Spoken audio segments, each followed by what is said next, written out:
Hello and welcome back to the Scoop with Coop. I'm of course Coop, and in today's video, it is over. It is absolutely finished for the Minnesota Timberwolves. And last night they played against the San Antonio Spurs in their Western Conference semifinals, and it was just a very weird overall game because in this game, right, you see Anthony Edwards, play okay, right? Not turn the ball over massively, or at least not as much as you would have thought he would have given the Spurs defensive pressure that they put on him. But I think the reason why I'm saying, right, this is all over and everything is Mr. Dubious Handle is back. Julius Randle, I thought we were finally done with this okay player in the regular season, terrible in the playoffs, right? Because last year in the postseason, he had his best playoff run ever, where he shot 50% from the field and 39% from three with 88 from the free throw line, right? Average 22, 6, and 5, right? Very good, very impressive, absolutely stupendous, and was a monumental part of this Timberwolves run that they went on last year. And I thought he would build off of that, right? You finally get over the playoff demons. You finally get back into that mojo that you get into during the regular season. But that has not been the case one bit, because last night Julius Randle had one of the worst games that I've seen him play. Because when you look at it, 6 for 17, 0 for 4 from 3, right, not great. I think it's even worse than what the box score showed, because up until the fourth quarter, he was 3 for 13, right? Terrible. Didn't make a three-point shot. Defense. He got away with a ton of fouls on Wemby because a lot of times he would just put his shoulder right in his chest, which I'm going to probably address the officiating in this video as well in it for this series. But looking at Randle, right, you're asked to step up because Anthony Edwards is on 2 bum knees right now, and he's having to carry the load, and he's having to carry this team. And your opportunity to step up and really earn yourself and earn your spot next year, because this Timberwolves team is probably going to try to get rid of you, right? This is your moment to say, I want to stay in Minnesota, which, very lucrative thing. Instead of doing that, this series, you have just averaged 15 points. Sure, you have 8 rebounds, but you have 2 assists and 4 turnovers and 3.5 fouls while shooting 37-21. His field goal percentage in this series is lower than his three-point percentage was last year, right? And if the Timberwolves don't have any chance of succeeding and winning this series, they needed Julius Randle to step up.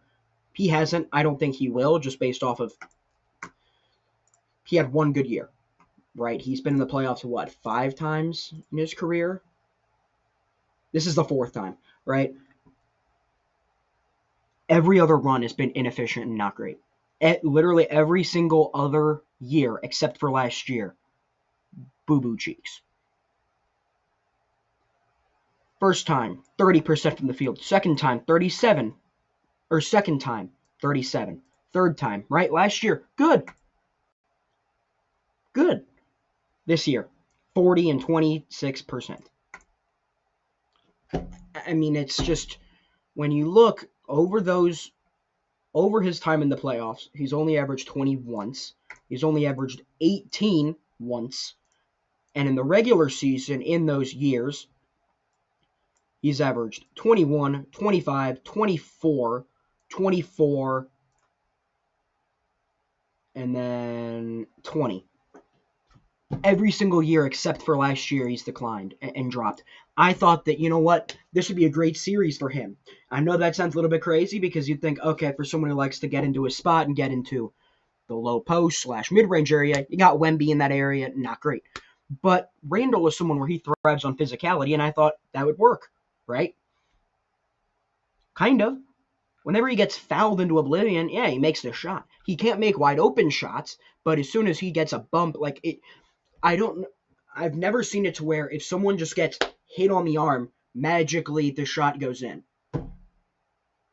It seems every single time that he's fouled, he makes the shot. Which I mean, might be a good coaching thing to just say, "Hey, Jade McDaniels, punch him in the shoulder and he'll make it." I mean, that might be what you have to do to make him make shots.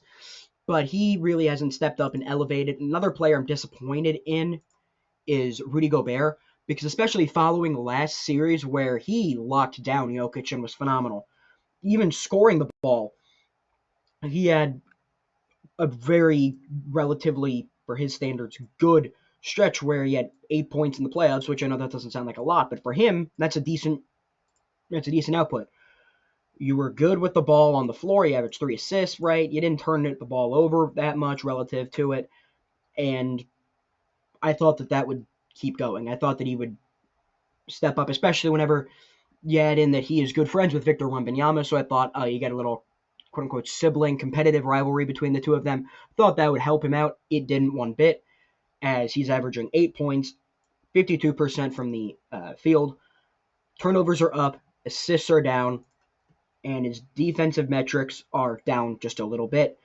His rebounding is down, and his free throws, they have gone up by 0.5%. So you know what? I guess that's growth.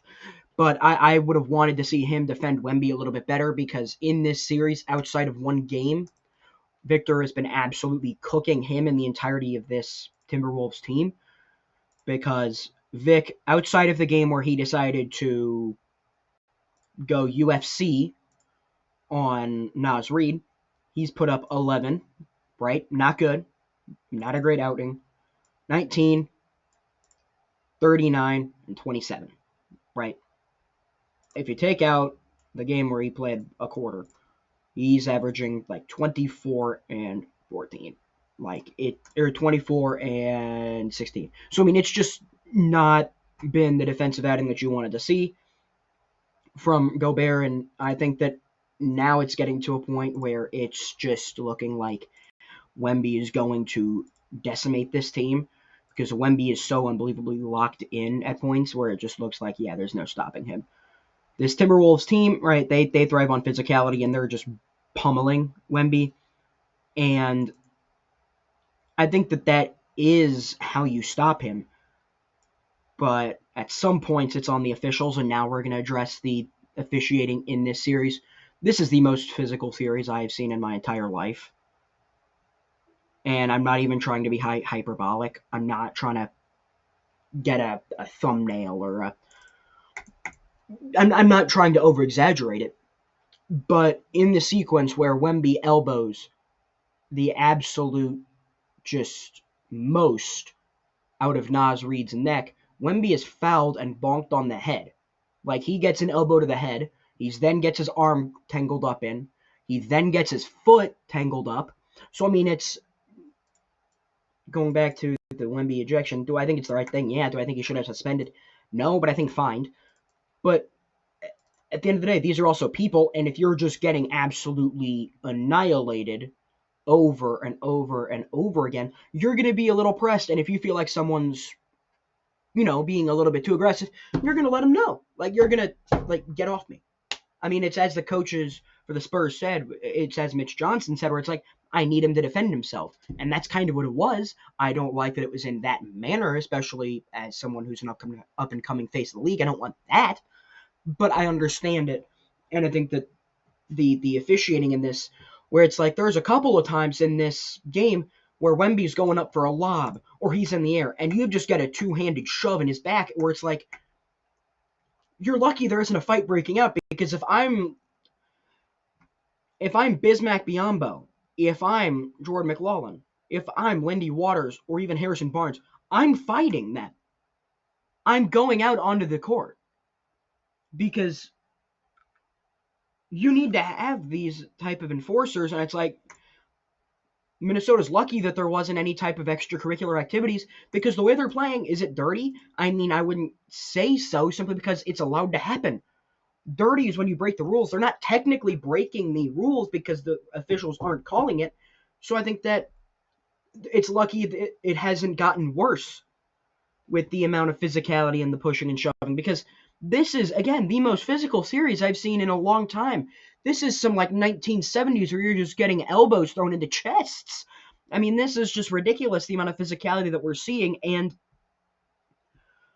I think San Antonio's handled it well, but Minnesota, what I thought you did well in game one was you didn't act scared of Wemby. You're acting scared now. You're ducking the smoke. You're being physical, right? And as soon as that type of physicality is returned, you're not handling it as well. You're not being as physical. And I mean, I think that if you look, 4 blocks, right? Wemby alone, he had 3, right? You lose the block battle. That's a testament to physicality. Steals, you lose that by a couple. Offensive rebounds, you lose that.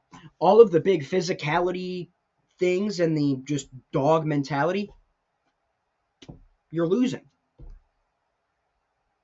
Right? You played the first couple games so incredibly well. You were physical, but you knew when to be physical. Now, not as much.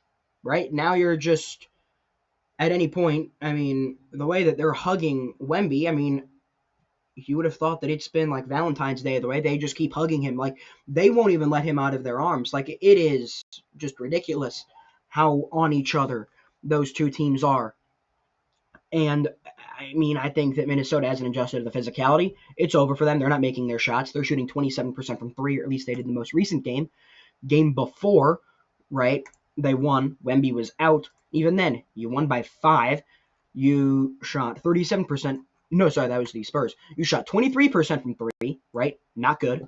Game before, you lost by 7, right? 3-point percentage. I mean, okay, sure, you shot 35% from 3, but you shot 38% from the field. This team is struggling to put the ball in the basket at an efficient rate. Their leaders haven't stepped up, and the only player who's really elevating himself is Anthony Edwards, who is, for lack of a better term, absolutely annihilated because both of his knees have become like mashed potatoes. So, I mean, I don't know what more he can do in this. You see that you see the doubles that are being put onto Anthony Edwards. You see that, and you don't think to help him out at all. I mean, if Victor Wembanyama's on you on a double, right, and he's more playing back, I mean, a couple times in this game he was able to split the doubles, but how have you not adjusted to that? I mean, looking at the turnovers between last series to now, last series against Denver, right, 2 turnovers. This series, 3. I mean, I don't know how you haven't adjusted to say, okay, we're going to need to get some type of other help out there. I don't love the idea of playing Mike Conley, but that might be what you have to do. Where if you just want to go, I mean, this is going to be kind of nasty. Mike Conley, Anthony Edwards, Jaden McDaniels, Julius Randle, and then I guess Naz Reid. But like that isn't a good enough lineup, so I think that at the end of the day their roster isn't good enough, and I mean I don't think anyone thought they were gonna win this series. But you needed more help, and sure, Dante DiVincenzo tearing his Achilles, yeah, that's a decent little blow, but I mean you should have had an answer by now because you're 5 games in, as well as you played a couple games last series without him, so you would have thought they'd have some sort of adjustment. They haven't. They haven't adjusted. Coaching hasn't been as great as you'd like. Julius Randle, not great. Rudy Gobert, he's becoming unplayable now. And you're really relying on Naz Reid off the bench, who's not a good defending big man, so that's going to work well against Victor Wembanyama. Mike Conley, I mean, do you want to rely on a small guard who is 38? I don't think so, but I mean, you kind of have to at some points. Where it's like for anyone, for the plus minus, he had the second best out there in 15 minutes. So, Terrence Shannon Jr., he went 0 for 5. That's not great. He's making me look terrible because I said he could be a solid player. Defense is good. Offense, not so much, right? I mean, it's just frustrating because you know that Anthony Edwards is sacrificing a ton. I mean, I don't know if this, I don't think this would cause any long-term issues, but it very well could have. And he's out here sacrificing, and you have Jaden McDaniels, where it's like, okay, sure, you played very well in the first series. Step up. Like, last series, you averaged 18. This series, 15. Your efficiency, down. Your three-point shot, gone.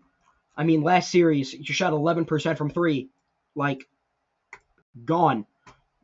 I mean, you need to step up and be a better ball handler. You're not doing that as much. Julius Randle.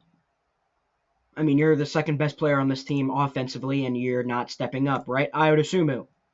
I'm not going to give you any flack because you've played well offensively, right? You're averaging 16 points, 4 rebounds, 4 assists on good defense, shooting 44% from three.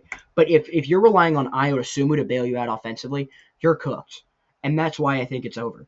Because this Spurs team, they haven't even played their best. Like, I don't think that De'Aaron Fox has played well at all.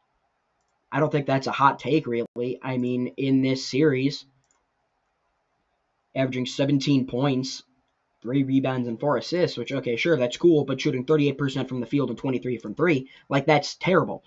You're not able to capitalize on the Spurs, quite frankly, not playing too well.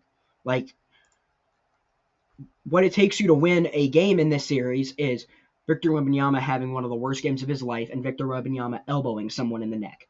That's what it takes for you to win. I don't think you're going to win. I mean, I think that this is going to be over next game. I think it'll be Spurs in 6. I do credit the Timberwolves for trying, but it's over. I think that there are a lot of questions that need to be had. I think if you're this Timberwolves team looking forward, Julius Randle, he's got to go. Right? I also think at some point you maybe consider Rudy Gobert. I don't think so just because of the defensive impact. Naz Reid, I know he's beloved in the fan base. I know he's the 6th man of the year and all. But this just isn't cutting it, for at least for me, in my opinion, this isn't cutting it. I mean, I think that there are levels to his game that he can step up, and he just hasn't, and I would give him one more. I don't want him to be off this team because he fits perfectly-ish, but I think that you need to have a tough conversation there. Depth. Mike Conley, he's probably going to retire. Jalen Clark, he's good for about 3 minutes. Asking him to step up, not a good idea one bit, right? Giving him 10 minutes, not good. Terrible. Shooting 30%. So your guard rotation is going to be Dante DiVincenzo, who's going to be out. You've got Anthony Edwards and Ayo, which that's cool, but like that's not great. I also wouldn't mind the idea of the Timberwolves saying, you know what? If we want to inquire about a player, I'm trying to think of who a perfect fit for this team would be. I mean, I guess a younger Damian Lillard, but that would be like a best case scenario. Just getting a solid guard out there, you can put the ball on the floor and set things up and be a table setter. So I guess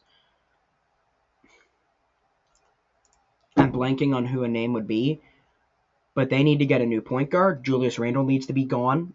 And I mean, I also think Jaden McDaniels, you need to have a conversation there. I think you do end up keeping him. But so looking for the future, if you can get a good point guard with Anthony Edwards, I mean, I don't mind the Ayo Dosunmu and then putting Rudy Gobert out there. You just need to get a new point guard. I think that's that's the big thing. I mean, even if you want to inquire about, for as great as he hadn't played, De'Aaron Fox. But Timberwolves need a point guard. They're going to lose in 6. And, yeah. I feel like I've rambled on long enough. But this is the Scoop with Coop. Until next time, hopefully, I'm right about the Timberwolves losing, because then otherwise I would look like kind of an idiot. But until next time, so long, everybody.